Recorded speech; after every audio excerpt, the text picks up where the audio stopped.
Let's talk about the ProfitDig clone bidding function. This can save you a lot of time. So let's say I'm looking at a project and I'm looking at a bid, and I like this bid pretty good, but I want to tweak on it or create a new version of it so that I still have this original version. No problem. Just click the clone bid button.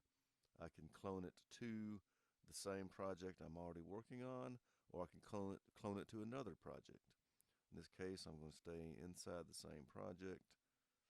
Call this bid 2. I'm going to leave the rates the same, or I could change that if I want. Submit.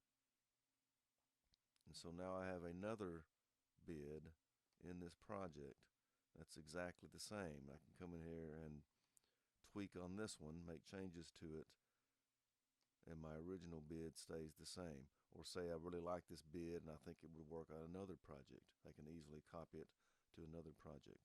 So that's a function to keep in mind that could be very useful to you.